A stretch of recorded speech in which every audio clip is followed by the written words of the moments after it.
जी का एक बार फिर से धन्यवाद करते हुए हम आगे बढ़ते हैं। और आज का दिन बहुत ही पवित्र दिन है, क्योंकि आज से कार्तिक मास प्रारंभ हो रहा है।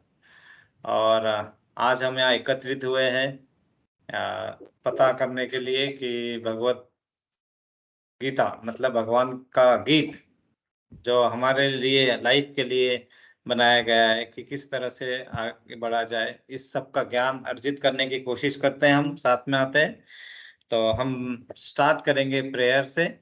मैं शेयर करता हूँ।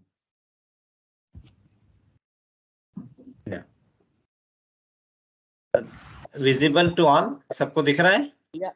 हाँ, दिख रहा है प्रभु जी, दिख रहा है। या तो स्टार्ट। ओम अज्ञानतिमिरान्धस्य ज्ञानञ्जनशलाकया चक्षुरुन्मीलितं येन तस्मै श्रीगुरुवे नमः। श्रीचैतन्यमनोभीष्टं स्थापितं येन येन भूतले स्वयं कदा महादन्ति स्वपदान्तिकम्। वन्देऽहं श्रीगुरोः श्रीयुतपदकमलं श्रीगुरन् वैष्णवांश्च श्रीरूपं साग्रजातं सहगण रघुनाथान्वितं तं सजीवं साद्वैतं सावधूतं परिजनसहितं कृष्णचैतन्यदेवं श्रीराधा कृष्णपादान् सहगण ललिता श्रीविशाखान्वितंश हे कृष्ण करुणा सिंधो दीनबन्धो जगत्पते गोपेश गोपिका कांत राधा कांत नमस्तुते। तप्त कांचन गौरांगी राधे वृंदावनेश्वरी वृषभानुसूते देवी प्रणमामि हरिप्रिये। वाञ्छाकल्पतरुभ्यश्च कृपा सिन्धुभ्यैव च पतितानां वैष्णवेभ्यो नमो नमः। जय श्री कृष्ण चैतन्य प्रभु नित्यानंद श्री अद्वैत गदाधर श्रीवासादि गौर भक्त वृंद। हरे कृष्णा कृष्णा हरे हरे हरे राम राम हरे हरे कृष्णा कृष्णा हरे राम राम राम हरे हरे कृष्णा कृष्णा हरे हरे राम राम हरे हरे। हम जय प्रकाश स्वामी महाराज का प्रणाम मंत्र करेंगे। नमो विष्णुपदाय कृष्णपृष्ठाय भूतले श्रीमते जय पताका स्वामिनी नामिने। नमो आचार्यपदाय निताय कृपा प्रदाय गौरकथा धाम दया राम तारिणे। हम प्रभुपाद का प्रणाम मंत्र करेंगे। नमो ओम विष्णुपदाय कृष्णपृष्ठाय भूतले श्रीमते भक्ति वेदांत स्वामिन इति नामिने। नमस्ते सरस्वते देवे गौरवाणी प्रचारिणे निर्विशेष शून्यवादी पाश्चात्य देश तारिणे। जय श्री कृष्ण चैतन्य प्रभु नित्यानंद श्री अद्वैत गदाधर श्रीवासादि गौर भक्त वृंद। ओम नमो भगवते वासुदेवाय। ओम नमो भगवते वासुदेवाय। ओम नमो भगवते वासुदेवाय। ओम नमो भगवते वासुदेवाय। ओम नमो भगवते वासुदेवाय। ओम नमो भगवते वासुदेवाय। आप सभी का फिर से स्वागत करते हुए हम Bhagavad Gita as it is हम आगे बढ़ते हैं। जो भगवान का गीत हमारे लिए बहुत सिंपल तरीके से पेश किया है, उनको हम नमन करते हैं। प्रभुपाद जी जिन्होंने तात्पर्य लिखा है और भगवत गीता यथारूप जैसी थी वैसी, जैसे भगवान ने भगवान का गीत वैसा ही हमारे सामने प्रस्तुत किया। और हम इसका अध्याय पहला जो युद्ध स्थल में सैनिक निरीक्षण निरीक्षण उसमें, लेकिन इसको अर्जुन विषाद योग भी कहा जाता है, उसका हम अध्ययन कर रहे थे। और उसमें हमने देखा था कि युद्ध स्थल में किस तरह से युद्ध स्थल का निरीक्षण किया जा रहा है और उसको हमारे जीवन से हम किस तरह से जोड़ सकते हैं, इस बारे में हम पढ़ रहे थे। हमने श्लोका नंबर 8 तक पढ़ा था।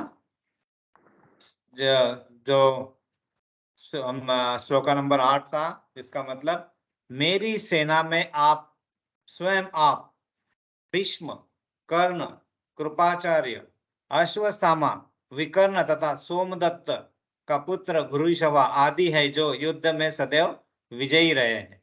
मतलब ये दुर्योधन अपने अद्वितीय युद्धवीरों का उल्लेख करके उनका उत्साह बढ़ा रहे थे, ये हमने देखा था। और यही होता है कि हमें अपनी पास अपनी शक्तियों को हमेशा पहचानना है, उन शक्तियों को, और शक्तियों को ही नहीं, हमें हमारे जो कमियां हैं उनको भी पहचानना है, और उसका हमें जो शक्तियां हैं उसका उल्लेख करते रहना है, और जो हमारी कमियां हैं उसको पता करके उसको दूर करना है। और वो जब हम पता नहीं कर सकते हैं तो उसके लिए हमें क्या करना होता है, हमें गुरु के पास जाके हमें हमारी शक्तियां और हमारी कमियों को पता करना है और उस पे कार्यरत रह के हम आगे बढ़ सकते हैं। ये उस युद्ध स्थल में भी पहले चैप्टर में ही बताया था।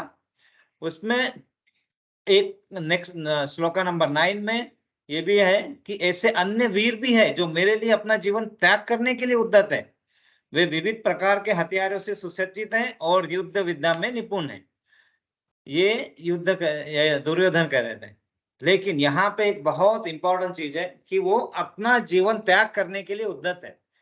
इनफैक्ट यहाँ पे हमें पता होना चाहिए कि ये युद्ध जो था वो धर्म और अधर्म के बीच में युद्ध था। और यहाँ जो अधर्म के साइड थे उनका विनाश, उनका जीवन यहाँ पे खत्म होने वाला था। मतलब उनका शरीर, आत्मा तो हमेशा न कभी जन्मी थी न कभी जन्म लेती है। जैसे हमें पता है कि आत्मा अमर है, तो यहाँ पे सिर्फ वो जो शरीर है वो शरीर ही यहाँ से जाने वाला था। लेकिन ये दुर्योधन को पता था और वो क्या कह रहा था कि आप सब अपना जीवन त्याग करने के लिए उद्यत है, क्योंकि राजधर्म, राजा के साथ जो भी होता है तो उन्हें राजधर्म का पालन करना होता है। और राजधर्म के पालन में आप राजा की तरफ से, राजा अधर्म की तरफ से था और राजधर्म में वो सब बंधे हुए थे और वो उसमें युद्ध में पार्टिसिपेट कर रहे थे। उसी तरह हमारे जीवन में भी हमारे कुछ ऐसे कर्म जो हमें अधर्म की तरफ ले जा सकते हैं, तो उसको हमें शुद्धता की तरफ लाना होता है। और वो करने के लिए हमें क्या करना होता है, वही सब चीजें धीरे धीरे जैसे जैसे हम आगे बढ़ेंगे, भगवान का गीत हम समझने की कोशिश करेंगे, तो हमें उसका ज्ञान मिलते जाएगा। और यही सब चीज समझने के लिए हम यहाँ एकत्रित होते हैं। और हम सब भाग्यशाली है कि हमारी जो कर्म थे जिसके कारण हम यहाँ पे एकत्रित होके ये सुन पा रहे हैं। अदरवाइज काफी लोग को हम आमंत्रित करते हैं, सब लोग यहाँ पे आने के प्रयत्न भी करते हैं, लेकिन हर बार नहीं आ पाते, कुछ नहीं। लेकिन जितने बार आप आ पा रहे हैं, मतलब आप हमें वो शक्ति भगवान ने प्रदान की है, हमें वो एडवांटेज मिला है। क्यों? क्योंकि हमारे कुछ जो अच्छे कर्म थे पूर्व जन्म के, वो उसी के कारण हम इसका फायदा ले पाते हैं। और श्लोका नंबर 10 में जो हमने लास्ट में पढ़ा था, हमारी शक्ति अपरिमेय है और हम सब पितामह द्वारा भली भांति संरक्षित है, जबकि पांडवों की शक्ति भीम द्वारा भली भांति संरक्षित होकर भी सीमित है। अब इसमें सबसे इंपॉर्टेंट चीज क्या है कि दुर्योधन क्या बोल रहे हैं कि पितामह द्वारा हम भली भांति संरक्षित है। लेकिन उधर भीम जो शक्तिशाली था, जिन्होंने ही सभी कौरवों का वध किया, लेकिन उसको ईर्ष्या के कारण वो कहते हैं कि वो तो कुछ नहीं है, वो तो क्या है, बस एक भीम द्वारा भली भांति परीक्षित होकर भी सीमित है। ये कब कहा जाता है कि हम अपने आसपास की शक्तियों को पहचान नहीं पाते हैं। और क्यों? क्योंकि हमारे ऊपर क्या भावी होता है? इंद्रिय इंद्रिय तृप्ति का, जो हम इंद्रिय तृप्ति करना चाहते हैं, हमारे ऊपर हमें हर चीज वही अच्छी लगती है जो माया देवी के द्वारा प्रवृत्त की जाती है, क्योंकि हम माया जगत में हैं। और माया जगत में होने के कारण हम माया जगत में भी हैं और कलयुग में हैं ऊपर से। तो बद्ध जीव हो गए हैं, हमें वो ज्ञान अर्जित करना उस माध्यम से, जो सर्वश्रेष्ठ माध्यम होते थे वेदों के थ्रू, वो हम शायद नहीं कर पाते। इसीलिए भगवान ने हमें अलग मार्ग बताया है, और बहुत ही सिंपल मार्ग है। व्हाट इज द मार्ग? भक्ति, भक्ति मार्ग। जो हम भगवत गीता में हम भगवान के पास जाने के अलग अलग तरीके सीखेंगे। अलग अलग तरीकों में हमने देखा था कि भगवत गीता हमें किस किस तरीके से हमें ज्ञान दे सकती है। तो भगवत गीता में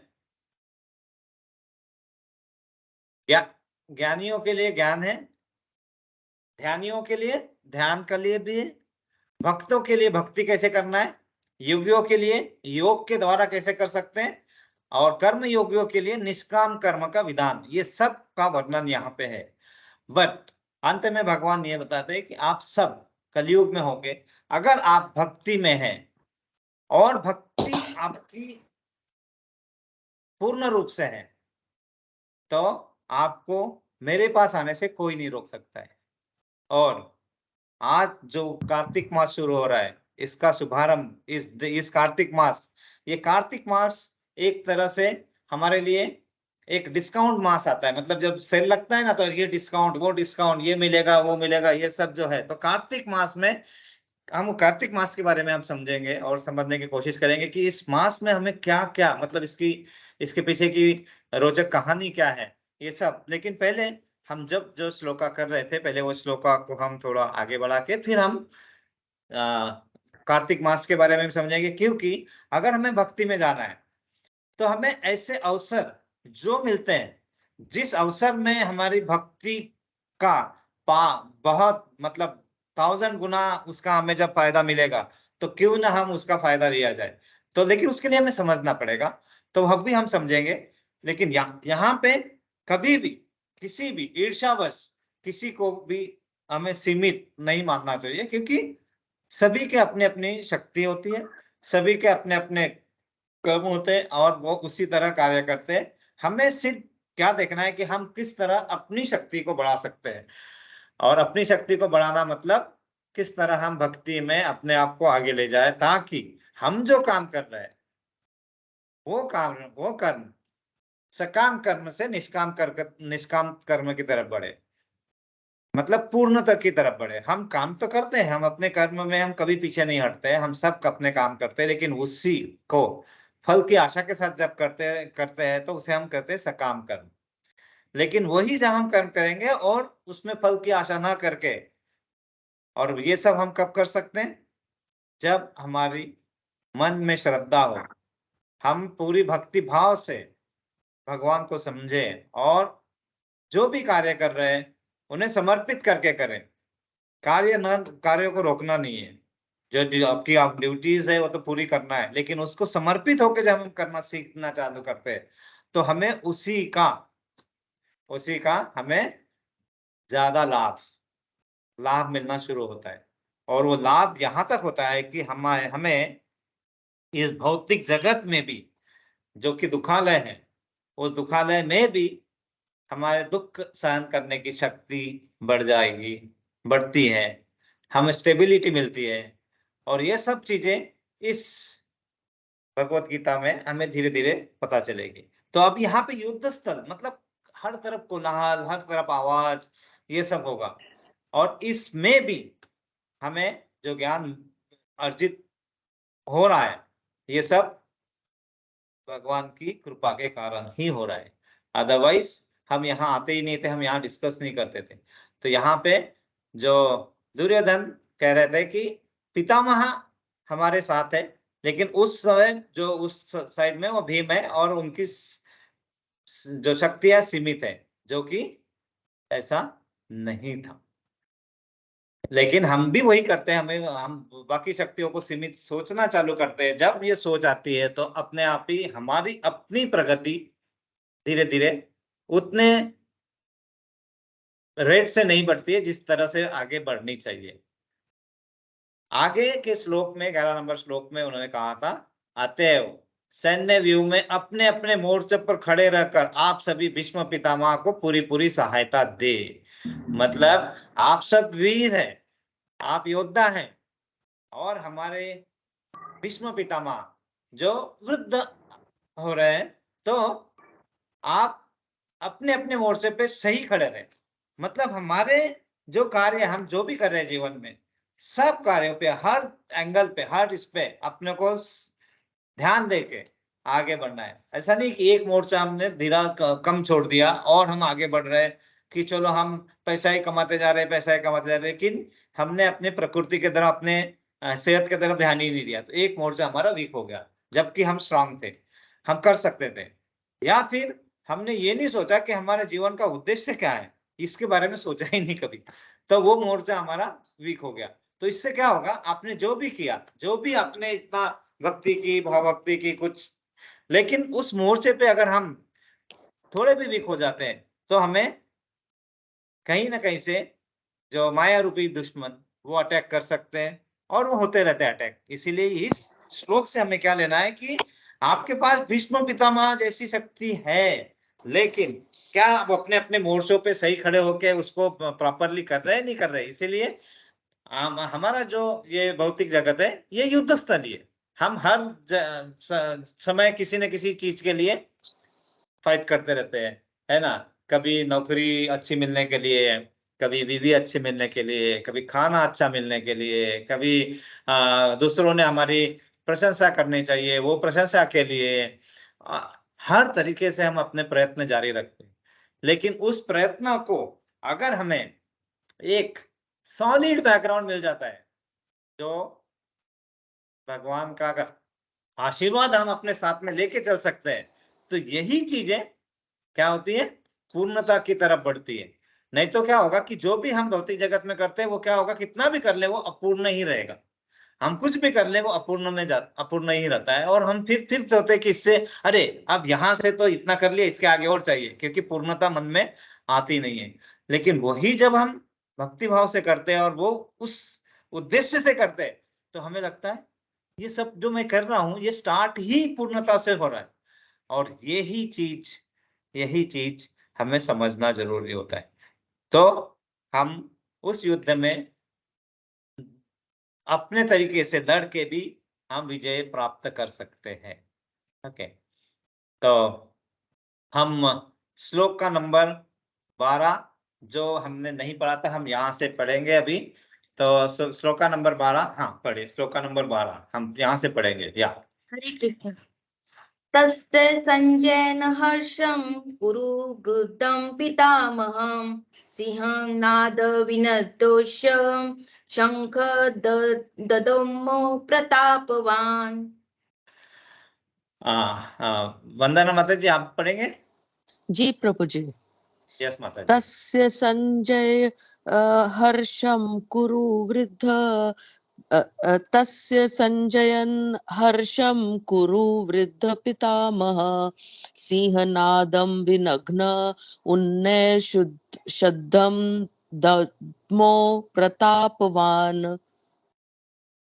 अर्थ पढ़िए। तस्य उसका, संजयनयन बढ़ाते हुए, हर्षम हर्ष, कुरु वृद्धहम कुरु वंश के वयोवृद्ध भीष्म, पितामह पितामह बाबा, सिंहनादम सिंह की सी गर्जना, विनद्यम गरज कर, उच्च स्वर से, शंखम शंख, दद्मो बजाया, प्रतापवान बलशाली, इसका अर्थ है, तब कुरु वंश के वयोवृद्ध परम प्रतापी एवं वृद्ध पितामह ने सिंह गर्जना की सी ध्वनि करने वाले अपने शंख को उच्च स्वर से बजा।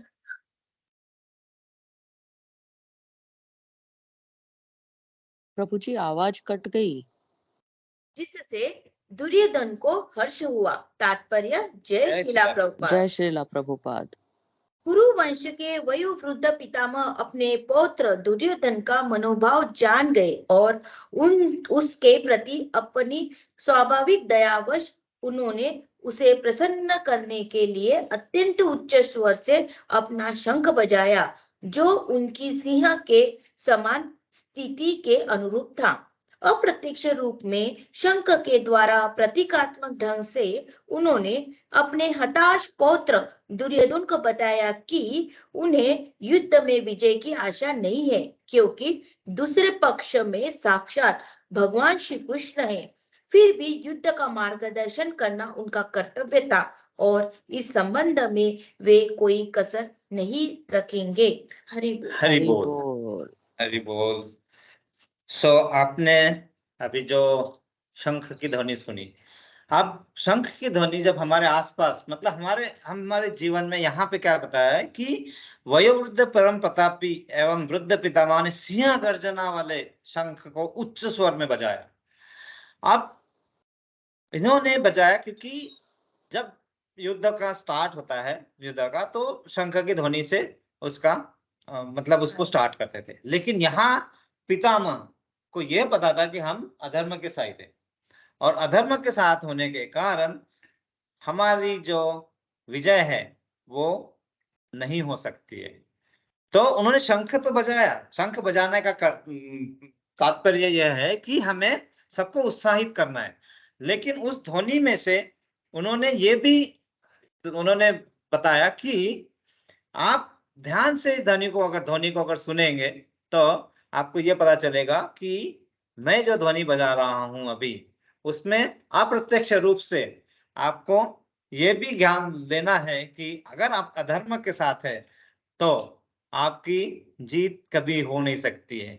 तो हमें क्या करना होता है कि हमारे जीवन में हम जब जो भी कार्य करते हैं, तो हमें उस कार्य शुरू करने के पहले या कार्य को करने के लिए जो भी हम तैयारी करते हैं, जो भी, तो उसके बारे में पता करना, उस शंख की ध्वनि में न मिल जाके उसके ध्वनि के अंत में हमें क्या पता करना है, वो पता करके अगर हम वो कार्य करेंगे तो हमें अप्रत्यक्ष रूप से अधर्म में जाने से बचा जा सकता है। तो यहाँ पे भगवान ये कहते हैं कि इस श्लोक के द्वारा यह बताया जा रहा है कि आपको हर्ष होता है, हर्ष होगा, लेकिन वो हर्ष में आप बह न जाए। आपको हर्ष किसी कार्य के लिए उत्तेजित करेगा। आप उस कार्य को करने से पहले उसका एनालिसिस कर लीजिए कि ये कहीं गलत तरीके से तो न जाएगा। और आप जब उसमें न कर पाते हैं तो आप क्या करेंगे? आप अपने प्रियजनों से डिस्कस करिए, आप अपने घर में, आप अपने गुरुजनों से, आप अपने माता पिता से जब इसका डिस्कशन करेंगे तो आपको उस बारे में ये पता चलेगा कि ये जो ध्वनि बजी थी, यह ध्वनि का एक प्रकार है, लेकिन उसके पीछे छुपी हुई कोई दूसरी चीज भी है। वो चीज को हमें समझना बहुत जरूरी होता है। इसीलिए जो दिखता है वो रियली वैसा है, जो हम सुन रहे हैं वो सही में वही चीज है, जो हम समझ रहे हैं कि हमारे उसका उसी तरह से उसका यूज होने वाला है। ये सब का डिटेल जब तक हम पता नहीं करते तो क्या होता है, अप्रत्यक्ष रूप से हम अपनी एनर्जी को कहीं और लगाते हैं और अंत में क्या होता है कि हमें उसका जो आउटकम मिलता है, उसका जो आउटपुट मिलता है, वो आउटपुट फिर हमें दुख देता है, क्योंकि हमारा स्टार्ट ही हमें पता नहीं है कि हम दुख की तरफ ही जा रहे हैं, दुखालय की तरफ ही जा रहे हैं।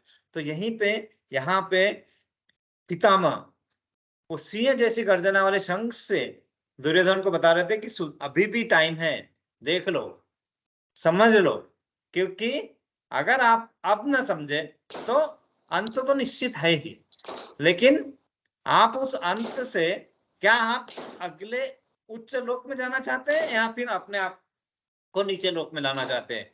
ये बहुत जरूरी है। इसीलिए हम अपने कर्तव्य का पालन करते हुए उसको पूर्णता की तरफ जब ले जाना है तो हमें आध्यात्म की जरूरत, और आध्यात्म हमें कहाँ से मिलेगा? तो उसकी एक यूनिवर्सिटी होगी, वो यूनिवर्सिटी में हमें उस यूनिवर्सिटी से ज्ञान लेना है। यूनिवर्सिटी में भी प्रोफेसर होंगे, वो प्रोफेसर से हमें करेगा, क्योंकि जिन्होंने इसका सही ज्ञान लिया है, जिन्होंने Bhagavad Gita as it is या यथारूप का अध्ययन किया है, जिन्होंने अपना सब 4 जो प्रिंसिपल्स है उनका पालन किया है, और वो ये ज्ञान लेने के बाद हमारे पास देने के लायक है, उनके पास जाके हम अपना मार्गदर्शन लेंगे तो हम जो अपना कर्तव्य कर रहे हैं वो कर्तव्य आध्यात्मिक रूप में कन्वर्ट होते जाता है। नहीं तो हम करते रहेंगे और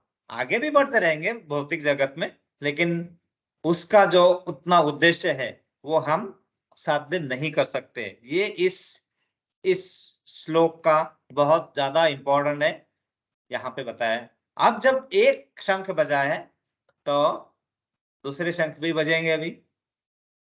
तो अगला श्लोक कौन पढ़ेगा?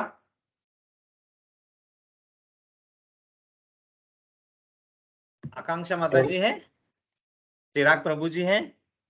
हाँ हाँ, प्रभु मैं जी। पढ़ता हूँ प्रभु जी। अच्छा चिराग अच्छा, प्रभु जी। पढ़िए आकांक्षा माता जी पढ़ेंगे नहीं आप यस पढ़ यस, लीजिए चिराग प्रभु जी, कोई बात नहीं। या फॉलो करूंगा आपको। चलिए अच्छा, चलिए ठीक। पढ़ लीजिए, नहीं तो आप चलो में गाड़ी छूट जाएगी। ठीक है। या माता जी पढ़ लीजिए पहले। या हाँ प्रभु जी। ततस शंखड्खाच भेयश्च पणवानक गोमुखाः सहसैवाभ्य हयनन्त स शब्दस्तुत मूलोह भवत। यस, ततः शंखाश्च भैर्यश्च पणवान् खगो मुखाः सहसैवाभ्यहन्यन्त सशब्दस्तु भूलो अभवत्।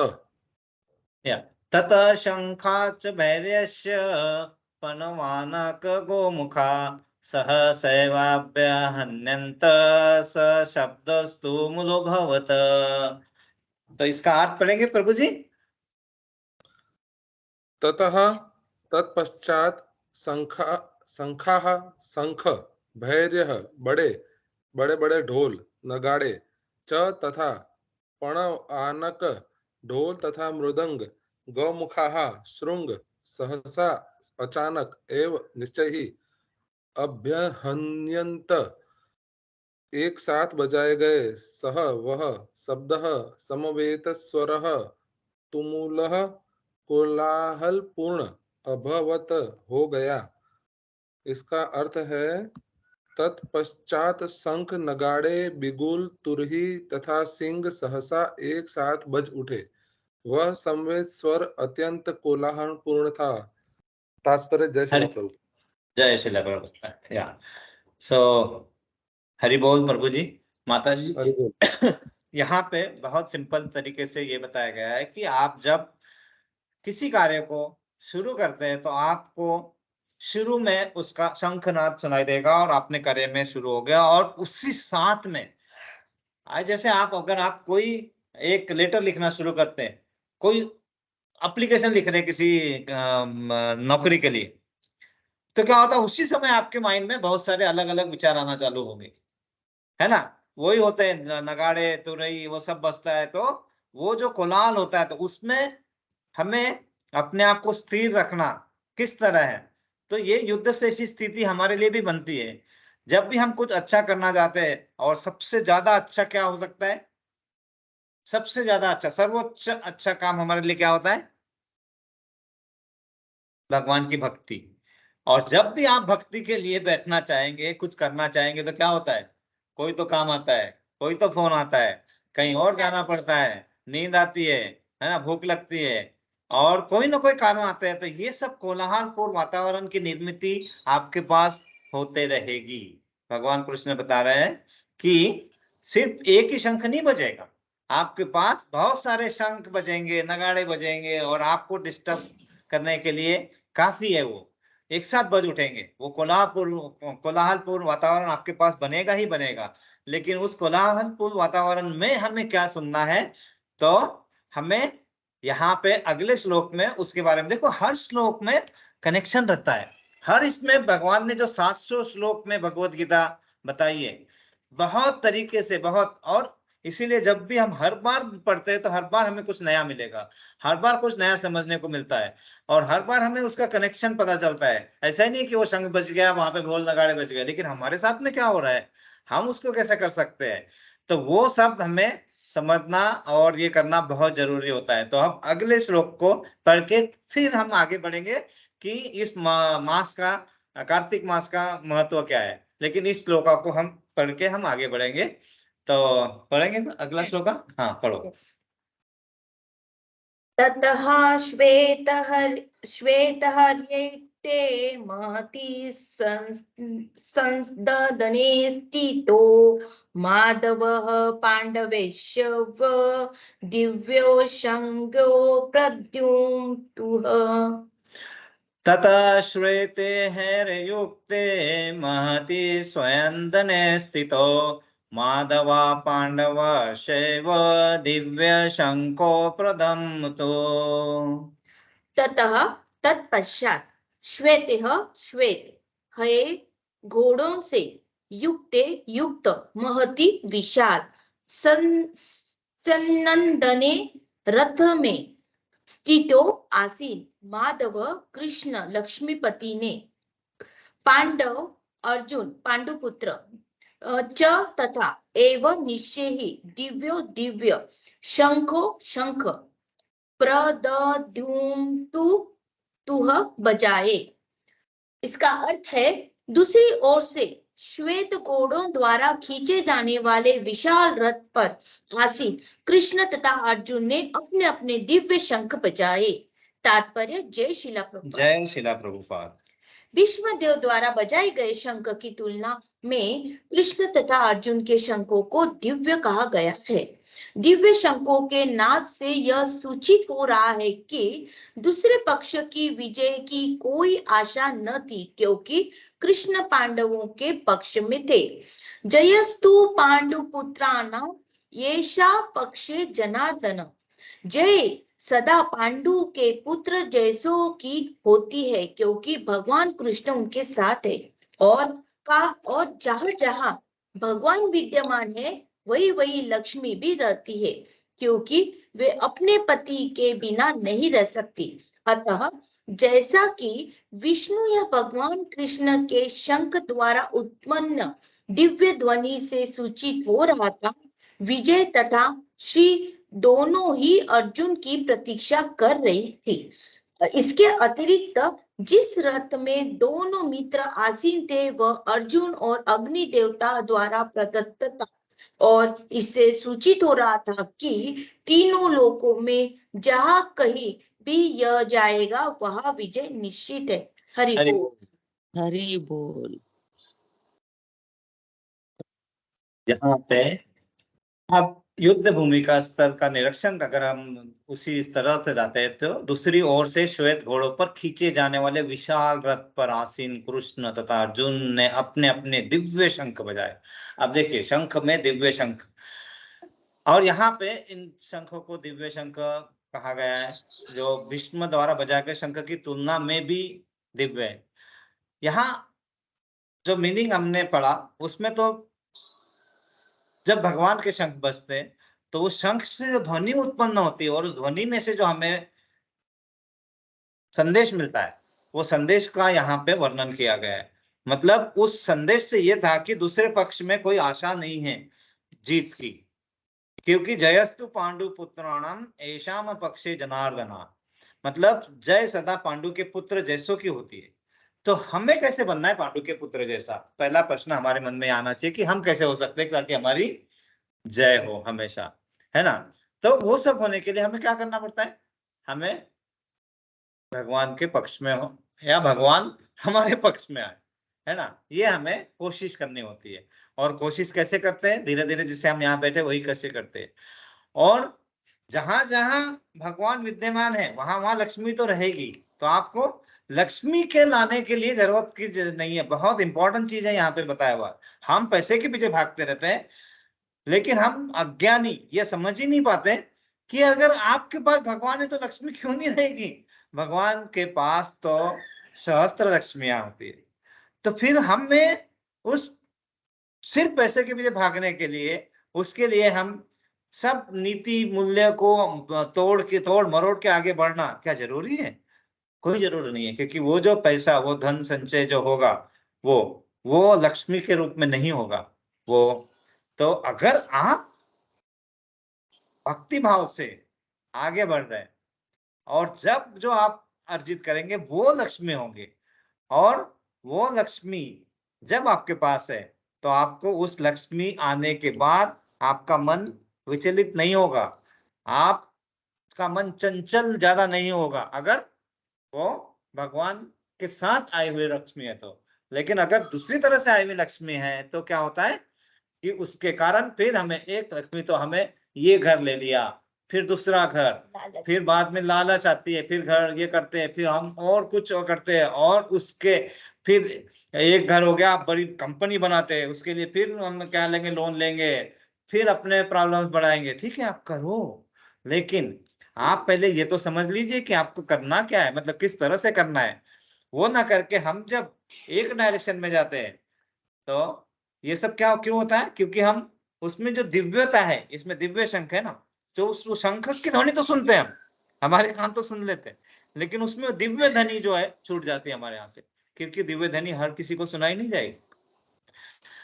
वहां पे कुरुक्षेत्र में भगवान ने जो गीता बनाई, भगवत गीता, हर किसी को नहीं सुनाई गई, हर किसी को नहीं समझ में आया, हर किसी को दिखा भी नहीं, क्योंकि उसके लिए आपको चाहिए दिव्य शक्ति, दिव्य दृष्टि, जो लोगों के पास वहां पे थे। जो कृष्ण भगवान बता रहे थे, अर्जुन समझ रहे थे, और वहीं पे संजय बैठे थे, जिन्हें व्यास ऋषि के शिष्य होने के कारण उन्हें भी वो दिव्य दृष्टि थी। तो हमें वही चीज है, हमारी दृष्टि को दिव्य कैसे बनाए, हमारे वाणी को हम दिव्य कैसे कर सकते हैं। तो वाणी अगर भगवान के इसमें है तो दिव्य है। आप अगर सुन रहे हैं और उसमें आपका जो ध्यान है वो केंद्रित कहीं और है, और तो आपका वो सुनना भी जो है उसमें से वो दिव्य ध्वनि है ना, वो छूट जाती है। और इसीलिए हम क्या करते हैं, हम किसी भी रथ पे आसीन होकर आगे बढ़ना चालू करते हैं। और वो रथ क्या होता है हमारा, कौन सा रथ है हमारा जिसपे हम आसीन होकर आगे बढ़ते रहते हैं? आसक्ति का।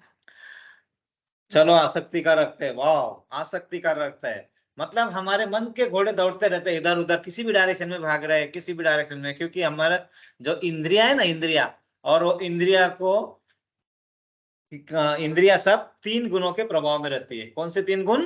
सत्व रजस तमस। यस। और इनका ये जो दृश्य है हमारे मन के हाथ में होती है, और हमारा मन चंचल भागते रहता है इधर उधर। क्यों? क्योंकि हम वो दिव्य ध्वनि सुन ही नहीं पाते। यहाँ पे वही बताया है कि वो दिव्य शंख बजाए, मतलब हमें अपने कार्यों में रत रहते रहते हैं, हमें ये समझ में आना है कि दिव्य ध्वनि कब आएगी, कैसे सुनना है हमें, और वो सुनने के लायक हम कैसे बने, तभी हम तीनों लोकों में जहां जहां जाएंगे वहां पे विजय निश्चित होगी। निश्चित। जबकि जैसा है ना कि कभी कभी अपनी जिंदगी को आसान नहीं होती, आसान बनाना पड़ता है, जिंदगी को आसान बनाना पड़ता है, कभी कुछ नजरअंदाज करके, कुछ माफ करके, मतलब ये क्वालिटीज हमें अपने आप में जनरेट करना होता है। और वो ऐसे ही नहीं होती है, वो तभी होगी जब हम श्रद्धा और भक्ति से हम आगे बढ़ेंगे। हमें वो क्वालिटीज, अपने आप को ईगो से कैसे दूर रखना है ना, अपने अभिमान, क्योंकि मन बुद्धि अहंकार ही है जो हमारे ये 3 गुणों को के प्रभाव में रखता है, और उसी चक्कर में हम उसी प्रभाव में बढ़ते रहते हैं। और इसी चीज को आगे बढ़ने के लिए सबसे अच्छा सेल लगा है अभी। सेल कौन सा है? आज से शुरू हो रहा है, कार्तिक मास का। तो हम कार्तिक अभी मास। आगे कार्तिक मास के बारे में, किस मास में क्या कर सकते हैं, इस मास के बारे में जो छोटी कहानी है उस कहानी के बारे में समझेंगे, हम क्या कर सकते हैं। और बहुत सिंपल तरीके से, क्योंकि इस मास में आप जो भी करोगे, आप भक्ति जो भी करोगे, आपको उसका बहुत अच्छा परिणाम, फल भक्ति मिलेगा। का परिणाम। क्यों? चलो हम उस बारे में थोड़ा समझने की कोशिश करते हैं। तो उस मास के बारे में समझते हैं। तो सबसे पहले इस मास का नाम क्या मास है? कार्तिक। कार्तिक मास। और दूसरा दामोदर मास। हम दोनों चीज को हाँ, दामोदर। हाँ हाँ हाँ हाँ। तो ऐसा क्यों होता है? तो सबसे पहले ये जो 4 लाइन लिखी है हमारे सामने, है ना, न कार्तिके समो मास, न कृतेन समम युगम, न वेद न सुदृढं वेद सदृशं सदृशं शास्त्रम, शास्त्रम न तीर्थं न गंगया तीर्थं समम। गंगया समम। कार्तिके प्रवरो मास, वैष्णवानाम प्रिय सदा, प्रिय सदा। कार्तिकं सकलं कार्तिकं यस्तु सकलं यस्सु भक्त्या सेवेत भक्तया वैष्णव। शोभते वैष्णव। अब इसको बहुत तरीके से, अच्छे तरीके से हम समझेंगे अगले 15 मिनट में, कोशिश करते हैं। तो कार्तिक मास जैसे कोई मास नहीं है, सबसे पहले कहता है ना। मतलब ये युगों में एक मास आता है, और उस मास में आप जो करते हो तो आपकी बाकी मासों में सर्वश्रेष्ठ का हमें उसका लाभ मिलता है। जैसे वेद, सभी शास्त्रों में वेद श्रेष्ठ है ना। तो जैसे जैसे ना वेदम सदृशम शास्त्रम, मतलब हर शास्त्र में जैसे वेद शास्त्र है, जैसे तीर्थ में कौन से तीर्थ सबसे ज्यादा? गंगा मैया, गंगा मैया। उसी तरह कार्तिक और प्रवर मास वैष्णव नाम प्रिय सदा, मतलब वैष्णवों को वो मास हमेशा प्रिय रहेगा, प्रिय रहता है। क्यों? ये सबका आंसर हमें मिलेगा। कार्तिकम सकलम यस्तु भक्तया सेवेत वैष्णव, मतलब इस कार्तिकम में जो हम भक्ति करेंगे, उस भक्ति का प्रभाव हमें जितना अच्छा मिलेगा वो और कहीं नहीं होगा। और वो सब क्यों होता है, यही सब हम सब चीजों को अभी हम अगले 10-15 मिनट में समझने की कोशिश करेंगे, और उसको मन में अपने आप, मतलब पूरा परमानेंट बसाने की कोशिश करेंगे। तो सबसे पहले दामोदर, दामोदर का मतलब होता है ये इस महीने में जो भी भक्ति में आगे बढ़ने के लिए प्रयास करता है, उसे भगवान बहुत ज्यादा मदद करते हैं। हम चाहते हैं कि अरे हाँ, हमें भक्ति करना है, लेकिन मैं कैसे करूं, कैसे आगे बढ़ूं, कहां से शुरू करूं, ये सब प्रश्न जो आते हैं। तो ये सब कहां से शुरू, कब शुरू करूं? आज से। ये मास सबसे अच्छा है हमारे लिए, है ना। तो कार्तिक मास को दामोदर मास कहते हैं। दाम मतलब रस्सी, एंड उदर मतलब पेट। तो इस मास में यशोदा माता ने उखल से, उखल से, आपको उखल का मतलब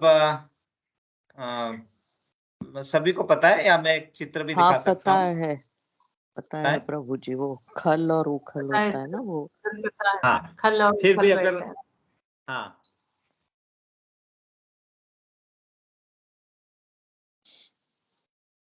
देखो, ये जो है ना उखल, यहाँ पे जिसमें हम वो हाँ अपने हाँ मिर्ची हाँ, मसाला कूटते हैं ना, ऐसा मिर्ची टाइप का, मसाला वो पीसते उसल। हैं। हाँ, हाँ तो हाँ इसका इसका स्टोरी बहुत शॉर्ट में बताऊंगा पहले, क्योंकि दामोदर, और हम क्योंकि ये दामोदर मंथ है, तो हम अगले सैटरडे भी इसके बारे में डिस्कस कर सकते हैं, लेकिन स्टार्ट का इसका महत्व पहले बताऊंगा, कोशिश करेंगे। लेकिन ये भी एक है कि इसमें यहाँ पे कृष्ण लीलाएं, आपको पता है कृष्ण को अपने माता को और आसपास के सखियों को परेशान करने में बहुत मजा आता था। इन्हें माखन चोर भी कहा जाता था, है ना। ये माखन चुरा के खाते थे, जबकि इनको सब अवेलेबल था, लेकिन इन्हें चुरा के खाने में ही मजा आता था। और ये सब सखियों के घरों से जाके माखन चुरा के लाते थे, और सब सखियां यशोदा माता के पास आके फिर कंप्लेंट करते थे कि ऐसा इन्होंने किया, ये करा। लेकिन वो कंप्लेंट भी इस तरह से करते थे कि उन्हें उसकी सजा न मिले, लेकिन फिर भी कुछ पता है। और वो ये चाहते भी थे कि बालक आए, बाल कृष्ण, और हमारे घर से माखन चुराए, और ये सब होता था। तो एक दिन यशोदा माता ने सोचा कि मैं इनको इतना माखन दूंगी कि यहीं पे सब होगा। तो वो सब माखन को लेके मटकी में सब ऐसे जमा करके रखते हैं, और वो इनको भगवान कृष्ण को माखन खाने के लिए बुलाते हैं, बनाने के लिए वहां पे वेट करते हैं। तो ये क्या आते हैं, या और थोड़े काम के लिए बाहर जाते हैं, तो ये आते हैं और पूरे माखन के वो मटकियों को फोड़ना चालू ये करना और माखन चुरा चुरा के वहीं पे सब, और अपने ग्वाल वालों को सब साथ में लाके वो सब चुरा के, तो वो सब रंगे हाथों भगवान पकड़े जाते हैं, है ना। तो भगवान इस तरह की लीलाएं करते हैं कि वो एक्चुअली ना तो कभी पकड़े जा सकते हैं, ना कभी उनका जन्म होता है, वो तो प्रकट होते हैं, लेकिन वो वहां पकड़े जाते हैं। और यशोदा माता क्या करती है, उन्हें दंड देने के लिए उन्हें बांधने का प्रयास करती है। तो वो बांधने का प्रयास करते हैं, तो वो रस्सी लेते हैं और उन्हें उनके पेट पे वो रस्सी बांधने का प्रयास करती है। तो जब भी वो बांधने का प्रयास करती है तो क्या होता है कि वो रस्सी 2 इंच कम पड़ जाती है। और इसमें कोलाहल, मतलब उसमें जब ये सब बांधने का, और वो सब उसमें आसपास के ग्वालपाल जमा होते हैं, सखियां जमा होती है, सब सखियां, और वो सब क्या कहते हैं, हाँ हाँ हाँ, इनको हमें ये मिलना ही चाहिए, दंड मिलना ही चाहिए, क्योंकि ये सब हमारे माखन जोड़ते हैं, करते हैं। उनके अंदर से कुछ भाव अलग होते हैं और बाहर से वो तो ये चाहते हैं कि हमें कृष्ण लीलाएं देखने को मिले, और लेकिन कहते हैं कि वो भी इनको बांधो बांधो बांधो, वो भी अपनी अपनी रस्सियां लाके देती है, रस्सियां, बहुत सारी रस्सियां आती है, रस्सियां किलोमीटर किलोमीटर रस्सियां हो जाती है, और तब भी हर रस्सी में गांठ बांध के जब पूरा बांट करने की कोशिश करते हैं तो 2 इंच कम पड़ जाता है। क्यों? क्योंकि आप प्रभु को बांध ही नहीं सकते, है ना, ये वहां पे। तो ये जो लीला है दामोदर, तो उनके उदर को जो बांधने का है, और इसमें भगवान बहुत प्रसन्न होते हैं इन लीलाओं में। इसलिए इस मंथ में, वो जो मंथ में ये जो लीलाएं हुई थी, जो उनका उधर को रस्सी बांधने की कोशिश की गई थी, और उसमें जो भगवान को प्रसन्नता हुई थी, और उन प्रसन्नता का लाभ उनके आसपास के सभी को मिला था, वैसा ही लाभ हमें मिले इस मंथ में। यही भगवान की कृपा होती है, और यही हमने कोशिश करना चाहिए कि इस मंथ में कितनी कृपा का हम लाभ ले सकते हैं, वो सब का हमने प्रयास करना चाहिए। तो ये दामोदर मंथ के बारे में, दामोदर के बारे में हम पढ़ेंगे। लेकिन कार्तिक मास, और इसको कार्तिक मास के कहते हैं, तो इसमें भक्ति कैसी बढ़ाई जाए, कैसे कैसे अधिक से अधिक भगवान कृष्ण की कृपा प्राप्त हो, ये हमें पता करना होता है। ओके, तो यहाँ पे सबसे पहले इसका दूसरा नाम कार्तिक मास है, इसलिए इसके बारे में हम पता करते हैं अभी। तो इसमें श्रील रूप गोस्वामी राधा रानी जी को कार्तिका या कीर्तिका या कार्तिकीय देवी भी कहते थे, जो एक कारण है इस मास को कार्तिक मास कहने का। और राधा रानी को ये बहुत प्रिय था। सर आवाज राधा कट रानी रही को सर तो आपकी। प्रिय था ही, कृष्ण भगवान को भी प्रिय था, है ना, कृष्ण भगवान को भी वो मास बहुत प्रिय था। और जब राधा रानी और कृष्ण को जो मास प्रिय है, उस मास से श्रेष्ठ मास नहीं हो सकता है। जैसे सब युगों में कौन सा युग श्रेष्ठ था? 4 युग थे, सबसे युग श्रेष्ठ सतयुग, क्योंकि वो धर्म का युग कहा जाता था। उसमें सब धर्म के हिसाब से चलता था, हमें कुछ पाबंदियां नहीं लगानी होती थी, कुछ नहीं करता था। गंगा नदियों में गंगा नदी श्रेष्ठ, शास्त्रों में वेद श्रेष्ठ। वैसे ही वैष्णवों को ये बहुत पसंद है, क्योंकि इसमें जो सेवा की जाती है वो सेवा डायरेक्ट राधा कृष्णा के मन के हिसाब से, उनकी खुशी के हिसाब से वो सेवा होती है। और इसमें और एक चीज है कि अगर हम इस मास में जो सेवा करते हैं, तो हमारे जो पूर्वज है, किसी कारणवश अगर वो नरक में यातनाएं भुगत रहे हैं, तो हमने की गई सेवा इस मंथ में उनको भी उस नरक यातना से गोलक वृंदावन ले जाने के लिए सफिशिएंट है। समझिए, है ना, मतलब हम अपने लिए नहीं, अपने पूर्वजों के लिए भी काम कर सकते हैं। और इसको हम किस तरह से, इसका वर्णन यहाँ पे हुआ है। तो एक बार सत्यभामा देवी कृष्ण भगवान के साथ बैठ के वार्तालाप कर रहे थे कि प्रभु जी, मेरी एक जिज्ञासा है। ये जो है सनातन गोस्वामी महाराज ने बताया है, इसका वर्णन किया है कि सत्यभामा देवी द्वारका में भगवान कृष्ण के साथ बैठे थे और प्रभु से जिज्ञासा कर रहे थे कि मैं आपकी सर्वोत्तम प्रिय रानी कैसे बनूं, क्योंकि भगवान की 16,108 रानियां थी, उसका भी अलग वर्णन है। वो जो सब ये जो थे, किसी राक्षस ने इनको बंदी बना के रखा था, और उन राक्षस के इससे उनको छुड़ा के लाया था। और वहां लाने के बाद हमारे धर्म में जब वहां से आया तो उनको स्वीकार नहीं किया जाता, तो प्रभु जी ने उन्हें अपना स्त्री का अपने पत्नी का दर्जा दे के उनके साथ में एक साथ पे होके कभी भी उनको सबको सेवा का मौका दिया, इस तरह उसका ये था, उस बारे में तो अलग पढ़ सकते हैं। तो इसका उत्तर प्रभु जी क्या देते हैं कि क्या प्रश्न क्या था कि मैं आपकी सर्वोत्तम रानी कैसे बन सकती हूँ? तो उसका उत्तर क्या था कि द्वादशपुरी होती है, उसमें से एक होती है मायापुरी, जो हरिद्वार में गंगा नदी के तट पर है। और गंगा नदी के तट पर एक ब्राह्मण रहते थे जिनका नाम था देव शर्मा, जो गुरुकुल में पढ़ाते थे। उनकी एक पुत्री थी जिनका नाम था गुणवती। तो जैसे जैसे वो वृद्ध होते गए तो उन्हें चिंता सता रही थी कि मैं अपने बेटी का पुत्री का विवाह कैसे करूं, क्योंकि उन्हें योग्य वर नहीं मिल पा रहा था। लेकिन उनके भक्ति के कारण उन्हें योग्य वर मिला। उनके योग्य वर थे उनके एक शिष्य जिनका नाम था चंद्र शर्मा। चंद्र शर्मा के साथ उनकी पुत्री गुणवती का विवाह हुआ और ये सब साथ में मिलके भगवान का पूजन करते थे। प्रतिदिन गंगा में स्नान, सवेरे सवेरे ठंडे पानी में स्नान करके पूजन करके और फिर आगे उनका दिनचर्या चलता था। तो एक दिन चंद्र शर्मा जी और देव शर्मा लकड़ी काटने जंगल में गए। वो जंगल बहुत घना था, अंधेरा था वहां पे राक्षस, बहुत बड़े बड़े राक्षस, बारिश का मौसम, अंधकार सब तरफ। और इसमें क्या हुआ, एक राक्षस आया और इन्होंने इन दोनों का वध कर दिया। किनका? चंद्र शर्मा जी और देव शर्मा। लेकिन ये भक्त थे और हमेशा इनके मुख पे नारायण नाम होता था, भगवान नाम होता था। तो उनके मरते समय उनके मुख पे भगवान का नाम था। अंत काले च मावेव स्वरण मुक्ता कोलेवरम यत प्रयासी मत समद्भावन यासी नास यत्र संशया। मतलब मरते वक्त जिनके मुख पे भगवान का नाम अगर आ गया तो उनको भगवत धाम ले जाने से कोई रोक नहीं सकता, इसमें कोई संशय नहीं है। तो ये दोनों भगवान के भक्त थे, इसलिए उन्हें मरने के बाद वैकुंठ से विमान आया और वो भगवान के पास उन्हें ले गए, भगवान के पास वैकुंठ में ले गए। लेकिन पुत्री तो अकेले रहेगी। पुत्री रोने लगी कि अब मेरा क्या होगा, कैसा होगा। और फिर उन्होंने अपना सलाह मशवरा किया प्रभु से, मतलब गुरु जी से मिला, गुरु से मिला, उन सब ने। तो उन्होंने पूछते पूछते उन्हें पता चला कि कार्तिक मास का व्रत करेंगे अगर आप, तो वो उनका संकल्प लेके पूजा करेंगे तो आपको आपका जो कष्ट है यहाँ से, या जो भी दुख है, या आप अपने सहन करने की शक्ति है, या सब आपको सब प्राप्त हो सकता है। तो वो क्या करने लगे कि वो कार्तिक मास का संकल्प लेके भाव भक्ति से पूजन करने लगे।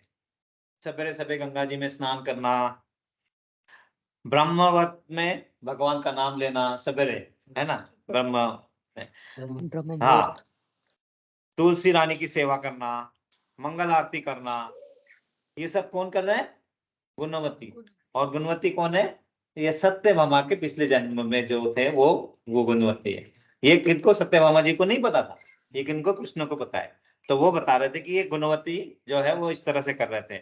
और वो हर वर्ष कार्तिक मास में भक्ति भाव से पूजा करते थे, सवेरे सवेरे ठंडे पानी में नहाते थे, ये सब करते थे। और धीरे धीरे वो सब उनका कार्य बढ़ता रहा, हर वर्ष करते थे। एक दिन वो ठंडे पानी में नहाते नहाते, जैसे जैसे क्योंकि हम भौतिक जगत में है तो हम किसमें? चक्रव्यूह में है, जन्म मृत्यु जरा व्याधि में। तो आपका जरा होगा, मतलब आपका शरीर वृद्ध होगा, तो ठंडे पानी में नहाते नहाते उन्हें मूर्छा हो गई, मूर्छित हो गए और उनका देहांत हो गया। वो देहांत हुआ, लेकिन ये भी भक्त थे, भगवान का नाम उनके मुख में हमेशा होता था। और भगवान का नाम इनके मुख में हमेशा होने के कारण क्या होता था कि उन्हें भी वैकुंठ से विमान आया और उन्हें भी वैकुंठ लोक में ले गए, वैकुंठ लोक में ले गए। और वैकुंठ लोक में ले जाके फिर उन्हें भगवान की सेवा का मौका मिला, जहां जो भी भक्त होते हैं उन्हें भगवान की सेवा का पूरा मौका मिलता है।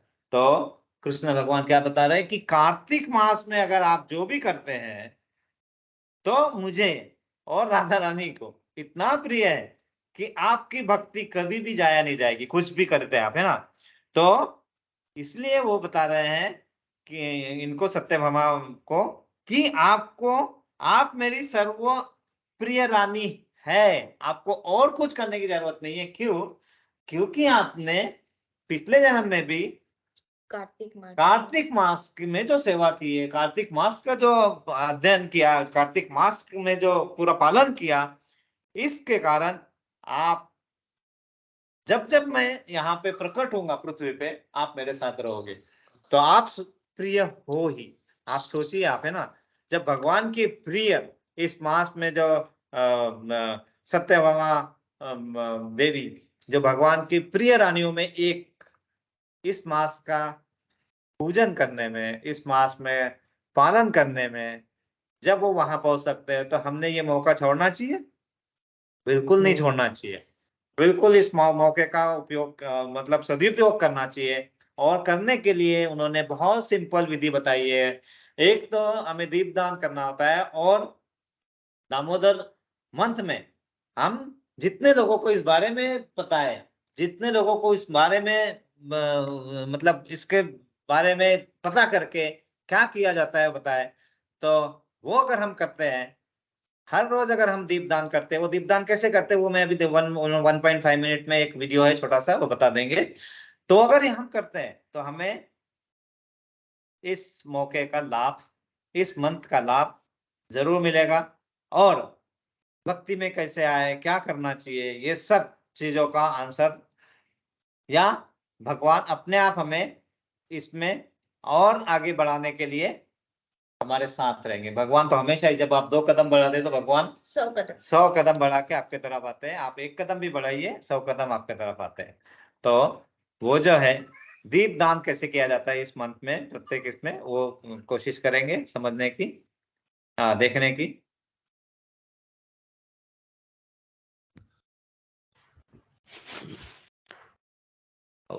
ये मुझे स्टॉप करने नहीं दे रहा है,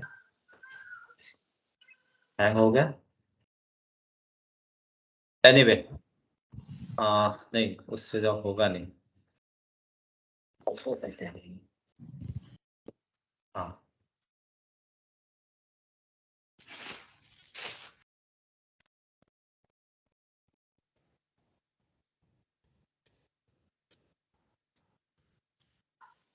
हाँ, ये वीडियो आपके सामने दिख रहा है? दिख रहा है प्रभु जी। आवाज क्या? दिख तो अभी रहा है, play नहीं हुआ आवाज है है क्या? हाँ, अभी मैं आवाज भी आएगा। हाँ, हाँ हरे कृष्णा, आइए देखते हैं। अभी अभी सुन रहा है? आया था हाँ आवाज? हाँ, अभी आ रहा है। हाँ, यस। आया आया। बस 1.5 मिनट का है ना? तो देखिए इसको, भगवान को 1 मिनट। या हरे कृष्णा, आइए देखते हैं भगवान को कार्तिक मास में किस प्रकार से हम दीप ऑफर कर सकते हैं। सर्वप्रथम हम अपने हाथ को आचमन करके धो लेंगे और मंत्र दोहराएंगे। ओम केशवाय नमः, ओम नारायण नमः, ओम माधवाय नमः। फिर दीप उठाते हुए श्रीला प्रभुपाद को पहले 3 बार, गौर निताई को 3 बार, उनसे परमिशन लेते हुए, उनसे आज्ञा लेते हुए हम ये प्रार्थना करेंगे कि हम भगवान की आज सेवा कर पाएँ, उनको दीप ऑफर कर पाएँ। फिर जो है हम राधा श्याम सुंदर का जो हमारे पास फोटोग्राफ है या हमारे पास जो भी विग्रह हैं, उनको चरणों में 4 बार, नाभि पे 2 बार, मुखमंडल पे 3 बार और पूरे विग्रह को 7 बार हम जो है दीप ऑफर। तो यहाँ पे ये जो है ये काफी इम्पोर्टेंट हो जाता है कि चरणों में 4 बार, नाभि में 2 बार, नाभि में 2 बार, मुखमंडल 3 बार मुखमंडल और 3 पूरे बार और विग्रह में 7 पूर्ण बार। 7 बार। 7 बार, है ना? तो 4 2 3 7 ये। हाँ और हमारे पास विग्रह नहीं है, हम प्रिंट ले सकते हैं। हम प्रिंट अगर दामोदर प्रभु जी वाला जो ये है प्रिंट, है ना? तो वो प्रिंट नहीं होगा तो मैं अपने इसमें भेज दूंगा। तो वो प्रिंट भी रख सकते हैं आप अपने सामने। और नहीं कुछ है तो मोबाइल पे उसका फोटो रख के भी पूजा कर सकते हैं, लेकिन वो उतना अच्छा नहीं माना जाएगा। तो आप प्रिंट ले सकते हैं, या फिर आपके पास विग्रह है तो बहुत ही अच्छी चीज है। लेकिन ये करने की विधि जो है, ये जो बताया 4 2 3 7, उसमें हम उसका लाभ अच्छे तरीके से ले सकते हैं, है ना? हम जो है दीप ऑफर करेंगे, साथ ही में हम हरे कृष्ण महामंत्र दोहराएंगे। इसी प्रकार से आप कृष्ण बलराम और गौर निताई को भी कर सकते हैं। अगर आपके पास ऑल्टर में और भी विष्णु तत्व हैं तो आप उनको 7-7 बार भी कर सकते हैं। अंत में जो है, जो हमारा आज हम कार्तिक मास में राधा दामोदर या यशोदा दामोदर जी का जो हम एक फ़ोटो रखते हैं अपने पास, या विग्रह होंगे आपके पास, उनको इसी प्रकार से भगवान को उसमें 4 2 3 7 बार आप जो है आरती उतार सकते हैं इस प्रकार से। और यशोदा मैया को 3 बार कर कर अंत में श्रीला प्रभुपाद को हम 3 बार आरती को दिखा सकते हैं। और फिर जो है सभी भक्तों की तरफ करते हुए, अगर आप मंदिर में हैं तो 3 बार भक्तों को कर कर आप जो है अपने इस दीपदान को संपन्न कर सकते हैं। याद रहे, साथ में हमें हरे कृष्ण महामंत्र करते रहना है। हरे कृष्णा। हरे कृष्णा। हरे कृष्णा। तो ये जो है छोटा वीडियो में दे भी रख दूंगा, और इसमें मोना माता जी कुछ कहना चाह रही है, बताओ। हरे कृष्णा। हरे एक्चुअली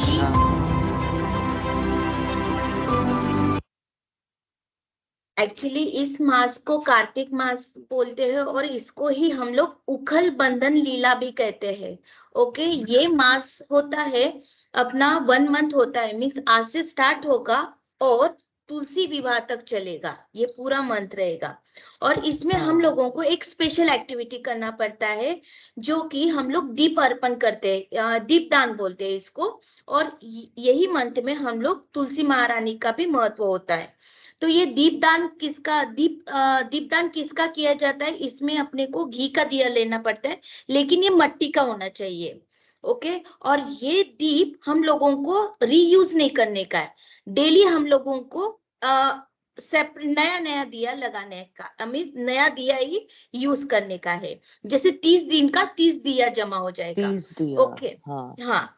और इसमें हम लोग कृष्णा जी को अभी जो भी अपने पास रहेंगे उनके चरण कमल में 4 बार करना होता है। उसके बाद नाभि या हृदय के पास अपने को 2 बार करना होता है। फेस पर 3 बार होता है, और 3 बार। पूरे शरीर पर, पूरे शरीर पर फुल 7 बॉडी बार। पर 7 टाइम्स। ओके, और यह करते समय अगर अपने को दामोदर अष्टकम ये आता नहीं है तो हम लोग उसको प्ले कर देने का, मीन्स बजा सकते हैं। तो ये दामोदर अष्टकम चलता रहना चाहिए, और साइड बाय साइड हम लोग कृष्णा जी के चरण कमल में 4 बार, नाभि पे 2 बार, फेस पे 3 बार, और फुल बॉडी पे 7 टाइम्स। ऐसा करके फिर वो दिया 3 बार तुलसी जी को भी कर देने का, और 3 बार राधा रानी को भी कर देने का, और फिर वो उसको रख देने का। ठीक है, ऐसा हर शाम को अपने को करने का है। अगर ये हम लोग सुबह शाम करते हैं तो अच्छी बात है, लेकिन मोस्टली ये वाला दीपदान शाम को करने का है, 7 to 8 PM के टाइम पर। और ये अगर हम लोग अगर कोई ऑफिस में जाते हैं, लेट आते हैं, तो ये अपने ऑफिस में भी कर सकते हैं, अपने साथ में थोड़ा सा वो दिया और वो लेके रख देने का। अगर जो लोग लेट आते हैं, अगर 9 o'clock आते हैं तो 9 o'clock भी कर सकते हैं कि दीपदान कर लेने का, लेकिन इसका मेन टाइम है 7 to 8 o'clock, क्या म्हणतात, इवनिंग टाइम होता है। और अष्टकम चालू कर देने का, एक बार तो भी अष्टकम होना चाहिए इवनिंग के टाइम पे। हरे कृष्ण। हरे कृष्णा। हरे प्रभु कृष्णा। जी, तो ये जो, हाँ, यस माता जी। अष्टकम भेज देंगे आप? हाँ हाँ, वो सब भेज देंगे, अभी भेजूंगा मैं, है ना, सबको, क्योंकि 29 से शुरू होने का हमारा ऐसा अंदाजा था, लेकिन वो 28 से, आज से, तो आज ही 28 से करेंगे आज हम। से चालू। और हाँ, आज अभी हम अपना काम आराम से कर सकते हैं, है ना, ये दीपदान, और वो मैं सब अभी 5 मिनट में सब भेज दूंगा। ओके, तो आप सभी का विग्रह भी धन्यवाद भेज करते हैं। दीजिएगा। और इसमें ऐसा है कि हमारे सब पाप कर्म नष्ट हो जाएंगे, धुल जाएंगे, ऐसे हरे बोलते हैं। कृष्णा, हरे बोल। हरे मोना आपण पणती घेऊ शकतो ना? हाँ हाँ, पंथी मातीची तीच असते ना? हाँ, मातीची पंथी. हाँ, मातीचे पंथी. आणि हो, ह्या 30 दिवसाच्या त्या पंथ्या जेव्हा वो जो पंथिया अपनी दिया जो जमा हो जाएंगी, उसको अगर हम लोग एक हाथ कुंडी में रख देने का, क्योंकि हम लोग यहाँ पे बहा तो नहीं सकते हैं ना। अगर नदी में बहा देंगे तो अच्छी बात है, अगर नहीं बहा सकते हैं तो हम लोग अपनी एक कुंडी में मीन्स एक पॉट में रख देने का, गमले के पॉट में। तो 30 दिन होने के बाद बहाना है? नहीं, रोज भी कर सकते हैं, लेकिन अभी क्या रोज रोज थोड़ी जाएंगे रोज ना, तो कोई जा भी नहीं सकते इकट्ठा नदी करके के जाएंगे। पास।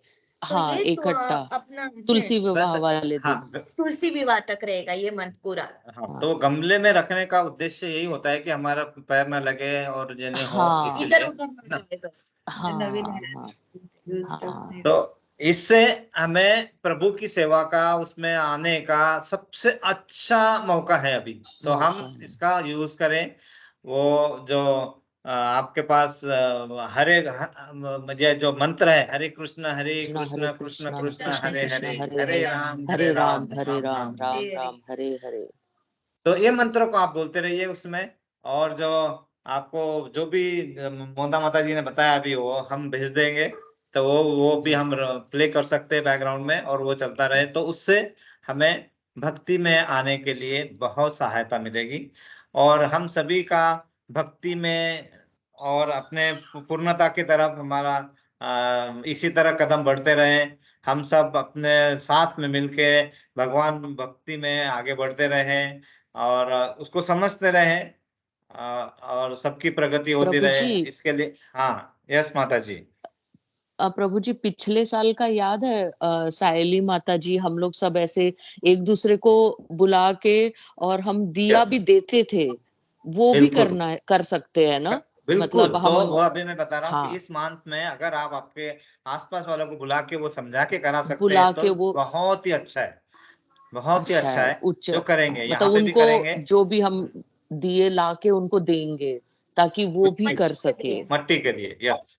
मिट्टी के दिए अभी तो बहुत मिल रहे हैं, मिट्टी के दिए मतलब यस यस, इधर तो बिल्कुल बहुत मिलेगा। मिल रहा है। हाँ हाँ, और वो उसको करना है और जितने लोगों को बताएंगे इस बारे में और उनको उसमें सम्मिलित करेंगे उतना हमें उतना उसका अच्छा है।